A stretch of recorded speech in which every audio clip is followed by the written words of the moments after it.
धनंजय देशमुख यांनी तब्बल 2.5 ते 3 तास पाण्याच्या टाकीवर चढून आक्रमक आंदोलन केलेलं आहे। त्यानंतर धनंजय देशमुख यांना भेटण्यासाठी बीडचे आमदार संदीप क्षीरसागर आलेले आहेत। भाऊ काय सांगाल? हे परिस्थिती पहिल्यापासून मी मांडतोय, हाच विषय लोकांमध्ये रोष आहे, लोक रस्त्यावर उतरणार आहेत।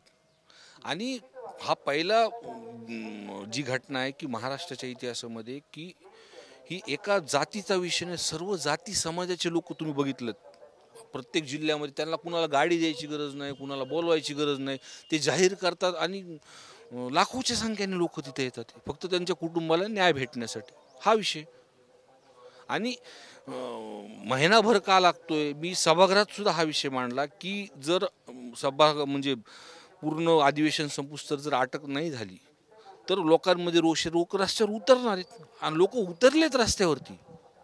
असं एक दिवस होत नाही की कुठे लोक म्हणजे कुठं ना कुठं तरी आंदोलन चालू आहे लोकांमध्ये। ते आहे की 302 कट कारस्थानमध्ये वाल्मिक कराडला का घेत नाहीत।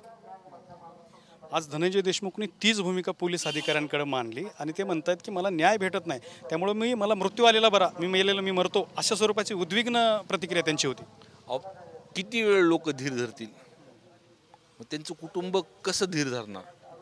ते मागतात काय, ते काय मागतात की त्या तपासामध्ये त्या CDR प्रमाणे जे गुन्हेगार असतील आणि जे ह्या गुन्ह्यामध्ये जे मास्टर माइंड आहेत त्यांना त्या गुन्ह्यामध्ये आले पाहिजेत आणि त्यांना फाशी शिक्षा झाली पाहिजे, एवढीच मागणी आहे ना त्यांची। त्यांच्या घरचा माणूस गेलाय, त्यांची लेकरं उघड्यावर पडलीत, त्यांची भावना असणार ना ती। हे आजचं आंदोलन बघून तुम्ही सुद्धा विचलित झाला असाल। मी मतदारसंघात होतो, मला माहिती काल टावरची आली होती म्हणून मी मतदारसंघाच्या एका ग्रामीण ठिकाणी होतो, तिथून नेटवर्क नव्हतं, मग थोड्या वेळाने मला ही कल्पना भेटली, तिथून निघालो मी। पण काय ही अशी एखाद्या टाकीवरती चढताना उतरताना कुणी घसरून पडलं, काही गोष्टी झाल्या तर किती महाग पडेल ना ही गोष्ट।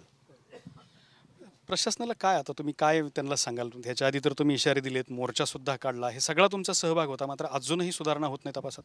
हे बघा, सभागृहामध्ये विरोधी बाकावर जरी असलो तरी मी सरकारने जो काही त्या संदर्भातले विषय बोलले किंवा आश्वासन दिले, SP बदलले, त्यांनी ॲक्शन केली, गुन्हेगार पकडले, नवीन SP आल्यानंतर फक्त दिसतं काय की वाल्मिक कराडावरती जेव्हा काट सुई येते ना तेव्हाच कुठंतरी त्यांना प्रेशर केलं जातं आणि ते धनंजय मुंडे साहेब मंत्री असल्यामुळं, त्यांच्या निकटवर्ती असल्यामुळंच हा प्रेशर। आमची मागणीच ती आहे की मी पहिल्या दिवशीपासून सांगतो हा विषय की 3-4 महिन्यात काय फास्ट ट्रॅक तपास करा, तोपर्यंत तुम्ही राजीनामा द्या, तो म्हणजे प्रशासन मोकळ्या श्वासाने काम करेल। तर संदीप क्षीरसागर पुन्हा एकदा तीच मागणी करतायत की वाल्मिक कराड यांच्यावरती हत्येचा गुन्हा दाखल झाला पाहिजे आणि धनंजय मुंडे यांचे ते सहकारी असल्यामुळे अडचणी निर्माण होत आहेत, याचा सुद्धा त्यांनी पुनरुल्लेख केलेला आहे। कॅमेरामन अमित आडेसोबत दत्ता कानवटे, TV9 मराठी, मसाजोग, केज।